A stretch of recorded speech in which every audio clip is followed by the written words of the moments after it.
Based off of those foundations and principles that you just saw that are super important in terms of predicting what happens in the world of color, those principles that we find end up in the world of color are based on the color wheel. And what I'm going to show you now is something that is not relevant at all to the world of O&M per se right now. It is simply relevant to the world of color.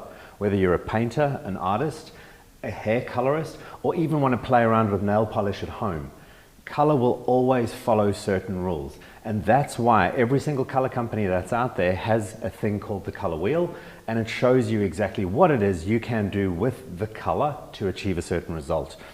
Are you ready for this? Yeah. Perfect. So having a look at the world of the color wheel. Color wheel for us is broken into 3 primary colors. Did you ever do art at school? Yes, I loved art. Did you? Yes. Tell me a little bit about that. It's made up of red, yellow, and blue. Stop it. So understanding how color works and why is what gives us that predictability. Now, you mentioned to us you'd done art at school, and the first 3 colors you mentioned to me were? Red, Yep. blue, Yep. and yellow. What do we call those? Primary colors. Can you make primary colors? No. They exist on their own.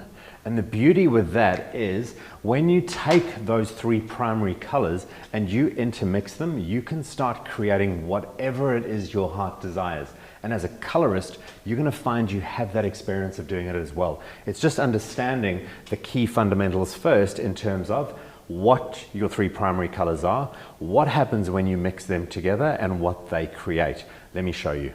So as mentioned, Anna, the first thing we have in the world of color is your 3 primary colors. So we have blue, we have red, and we have yellow, correct? So what I'm going to do is I'm going to take these 3 primary colors and I'm going to put them on our gorgeous color wheel. And what this is going to enable us to do is create your secondary colors, which is something that happens when you mix your primary colors in equal portions. Next one we're going to have a look at is the world of red. We're going to take that red, we're going to place that one down. And the great thing behind this is in the world of color, I'm going to break a couple of myths for you on your journey through the world of color. And that's where, from a creative colorist perspective, is you have the ability to create really beautiful bespoke color for every single color client. And by making the smallest, tiniest tweaks to your color formula, you can create a whole new color palette. So the last one that we're going to have a look at is our yellow. And the great thing for this is if we take these 3 primary colors and we look at them in their purest form, have you ever heard of the word brightness in color? Yes. Yellow added to any color will brighten any color up. Have you heard of the word warmth in a color? Yes. Red will do that for you. And depth. Anything that needs a little bit more depth, you can add a bit of blue in. So if you want to give any color that you've personally mixed up a little bit more depth, put a little bit of blue in it. Red will add a little bit of warmth, and yellow will always add brightness to a color. Those are your 3 primary colors. Now let's see what happens when we start mixing those together. So now that we understand what primary colors are, this is where the magic happens. So when you take your primary colors and you mix them in equal portions, you create what you call as a secondary color. So based off of your experience that you've had in the world of art, if we mix red and yellow, Orange. we're going to get orange. Love that. And the great thing is in the world of orange, because it's a combination of your red and your yellow, you can always make it a warmer orange by adding a little bit more red, or a brighter orange by adding a little bit more yellow.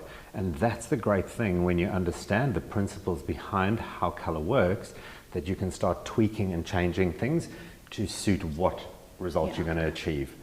If we mix blue and yellow together now, what do we create? Blue and yellow is green. Is green. Beautiful. And here's a gorgeous green that we've made by mixing your blue and your yellow together. And again, the same principle happens. You imagine an artist standing painting in the middle of a park, and he wants to paint some leaves on a tree, and he wants to make them look beautiful green tones. Depending what time of the year it is, he's going to mix his blue and his yellow together to create that gorgeous green. But depending on what time of the year it is, he may put a little bit more yellow in to make it a bit of a brighter green, or a little bit more blue to give it a bit more depth. And the last one that we have a look at is when we mix your red and your violet together. Gave you a bit of a sneak there. Red and blue will always give you? Purple. Love it. Now I love the fact you mentioned it as purple. In hairdressing terms, we refer to purple as? Violet. Beautiful. And this is really key, because what you find happens now is when we start going in a little deeper into the world of color and how this starts relating to O&M as a color range, you'll notice we talk about violets in our range, and that violet does have that purple reflect, especially when it's a little darker, and the lighter we go, that violet is essential. And you'll see now why this is super important for us in the world of hair color. Perfect. Have you ever seen anything like that before? No, actually Not? haven't. This, funnily enough, is something that is super specific to the world of color as a whole. So every artist that's out there that touches the world of color will understand this 100%, because this will now give us the ability to start utilizing, neutralizing tones that your clients love or hate. And those are the key things that you find when it starts coming into that world of consultation and finding out what your client's needs, wants, and desires are. Understanding this will give you that ability to achieve those results.